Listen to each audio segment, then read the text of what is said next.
और यहाँ सीजीपीएससी 2023 की थर्ड रैंक टॉपर आस्था शर्मा ने भी बीएसटीवी से खास चर्चा की है। राजनांदगांव से आने वाली आस्था शर्मा पहले आपको बता दें डीएसपी के पद पर पदस्थ थी। डीएसपी पद के बाद अब वह डिप्टी कलेक्टर बनती हुई नजर आएंगी। आस्था शर्मा अपने संघर्ष को लेकर खास चर्चा करती हुई नजर आई है। किस तरीके से कई बार मनोबल टूटने के बाद भी फिर से तैयारी में वह जुटी। शिक्षा का स्तर बढ़ने और महिलाओं के लिए बेहतर काम करने की मंशा उनके मन में है, जिस तरीके की चर्चा करते हुए वह नजर आई है।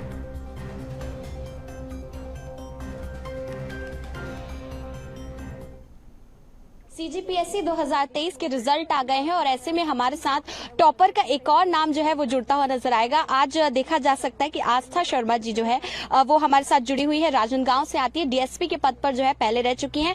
अब मैम आपका हो चुका है चयन, तो कैसा महसूस हो रहा है? सबसे पहले बहुत अच्छा लग रहा है, बहुत खुशी हो रही है।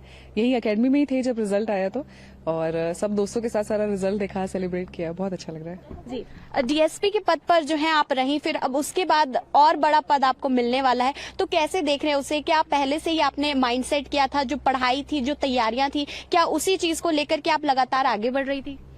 हाँ, मेरी प्रिपरेशन का प्राइमरी विजन भी यही था कि मैं यहाँ तक पहुंच पाऊं।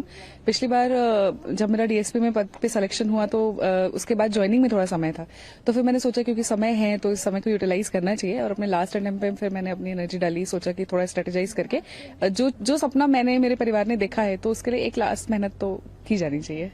महिलाओं की अगर बात की जाए तो सबसे पहला डर जो होता है महिलाओं को कि माँ बाप बुजुर्ग हो रहे हैं, घर भी जो है आगे हमें देखना है, कई सारी चीजें होती हैं, और ऐसी स्थिति से जब लड़कियां बाहर निकल कर आती, महिलाएं जब बाहर निकल कर आती है, तो कैसा महसूस होता है? रिएक्शन कैसा होता है आसपास के लोगों का, माता पिता का, दोस्तों का?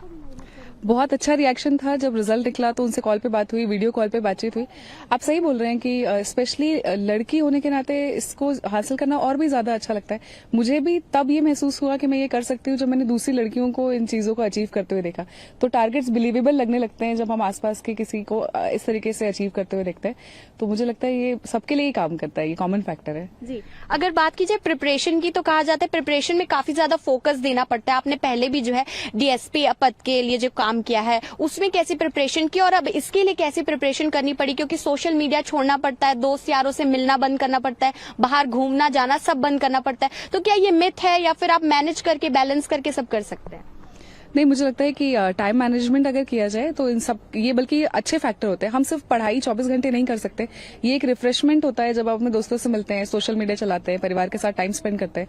एक बैलेंसिंग फैक्टर होता है, वो बहुत जरूरी है, क्योंकि ये एग्जाम फिजिकल से ज्यादा मेंटल है। बहुत ज्यादा इसमें जो है वो एनर्जी डालनी पड़ती है, बहुत ज्यादा मेंटल स्पेस को क्लियर रखना पड़ता है।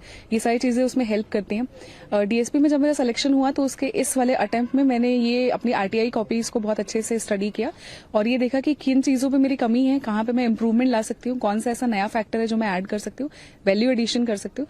तो ऐसा थोड़ा स्ट्रेटेजाइज करके और टाइम को मैनेज करते हुए फिर मैंने तैयारी की। जी, एक आखिरी सवाल आपसे पूछना चाहूंगी कि अब जो है आपका सिलेक्शन हो चुका है, तो आगे और क्या बेहतर जो है छत्तीसगढ़ को, और आगे जो है इस पद पर पहुंचने के बाद क्या कुछ बेहतर करने का कुछ मंशा आपके मन में है क्या? हाँ, मुझे सबसे पहले तो जो भी जिम्मेदारी दी जाएगी मेरे अपर अथॉरिटीज के द्वारा, तो मैं ये कोशिश करूंगी कि उसको एक अच्छा सिस्टम डेवलप करके टाइम पे कंप्लीट करूं। मोस्ट ऑफ द चीजें इसलिए नहीं हो पाती क्योंकि हम अपनी ईमानदारी नहीं दिखा पाते, अपने टाइम को लेके मैनेज नहीं कर पाते चीजों को। और दूसरा, अगर मुझे मौका मिलता है तो मैं शिक्षा के लिए, शिक्षा के स्तर पे और महिलाओं और उनके स्वास्थ्य के स्तर पे कुछ काम करना चाहूंगी। जी, एक आखिरी और अंतिम सवाल आपसे पूछूंगी, महिलाओं के लिए और जो युवा पीढ़ी सीजीपीएससी के लिए तैयारी करती है, उनके लिए क्या संदेश देंगे? क्योंकि निराश हो जाते हैं, बहुत सारे अटेम्प्ट्स देने पड़ते हैं और फिर कहीं ना कहीं मनोबल टूट जाता है। जो मेरे साथी हैं उनके लिए मैं यही कहना चाहूंगी कि आपको सेल्फ बिलीव बना के रखना चाहिए। ये कंपटीशन इतना टफ है, पोस्ट इतनी कम होती हैं कि हम पहले ही हार जाते हैं कि मेरा तो नहीं होगा क्योंकि बहुत कम पोस्ट है, मेरा क्यों होगा, और भी बहुत सारे लोग हैं। मुझे भी यही लगता था, मैं हमेशा से ऐसी नहीं रही हूँ, बहुत डिमोटिवेटेड मैंने भी फील किया है, बहुत सेल्फ डाउट में गई हूँ।